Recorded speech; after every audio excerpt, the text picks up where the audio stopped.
Well, gentlemen, one half of our great adventure is over. We have conceived and given birth to a mighty child. But as I see her at the quayside, I realize it is not just the ship that has backbone of steel, but the people who built her. Good luck to all of us. And God protect us.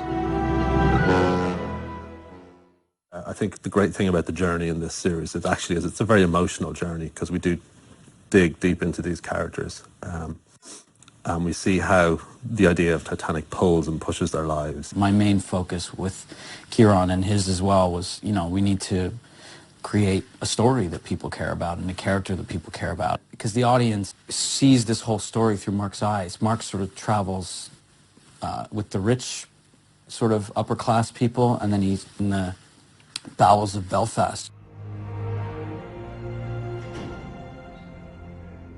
He plays the role of the metallurgist who's essentially dispatched by J.P. Morgan to go and work in Harland and Wolff on building Titanic.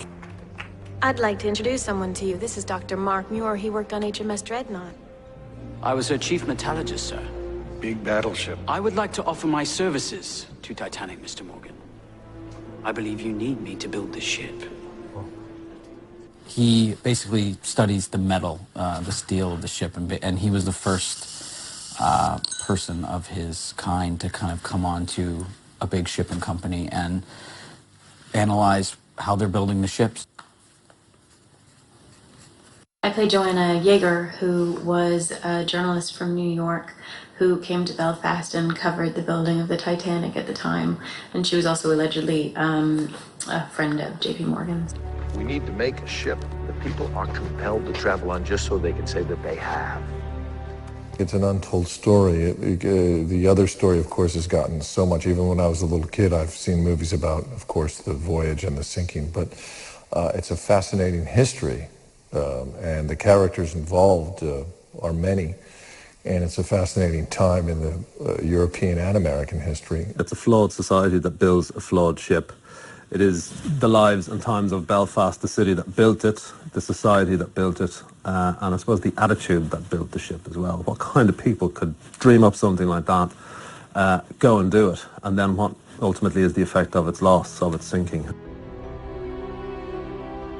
The beautiful drawing office in Harland and Wolff in Belfast, the original one, has a barrel ceiling which is illuminated with lots and lots of daylight. So we had a very similar atmosphere in this place.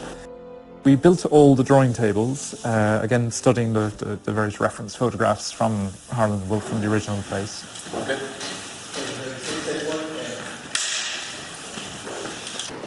Good morning. Good morning, sir. I need someone to draw something for me. Would you be free? In this story, there are a lot of challenges for Sophia. She works, she's a worker, and she's a woman worker, so it's a little bit modern in 1912. She fights for what she believes, and she's ready for leave everything for a new life. I take it as a great compliment to appear here before you, the bold working people of Belfast. The ship was in the middle of a battle, and this battle was a sociological battle.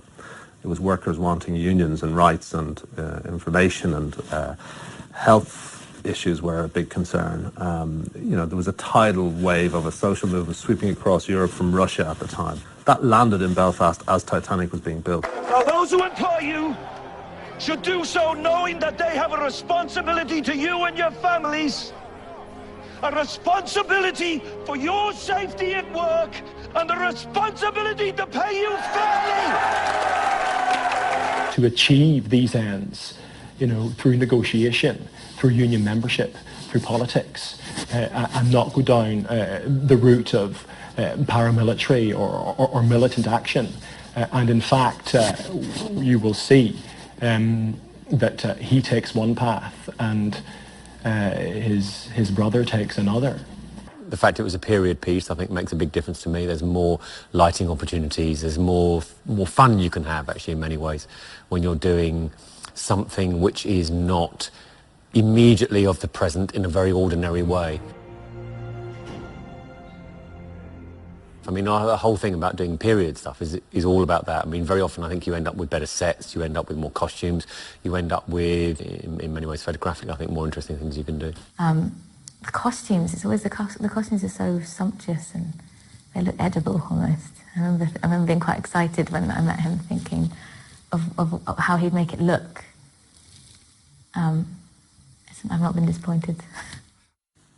All these clothes were made for me. Something doesn't, if a costume doesn't work and it doesn't feel right on me, he gets rid of it and has another one made. Even extras, like 100 feet away, wearing like the most beautifully designed costumes and hats.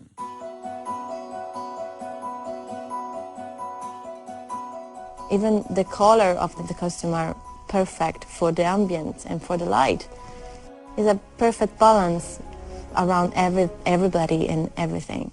I mean, this is a really big story to tell, and there's a lot of responsibility to tell it, because a lot of people know it. There's a real sense of care, responsibility to tell the best story that we possibly can. Kieran Donnelly, the director, I really take my hat off to him, because it is a gargantuan task, and he's fulfilling it incredibly well.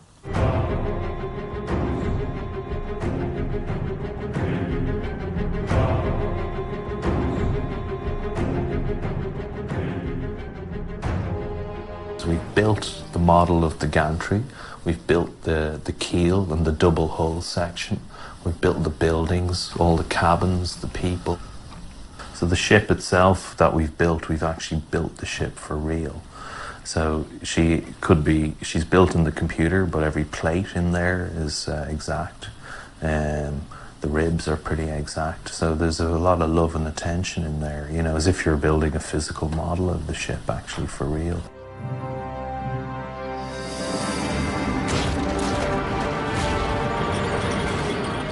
I so hoped that our ship would be a symbol of what might have been achieved.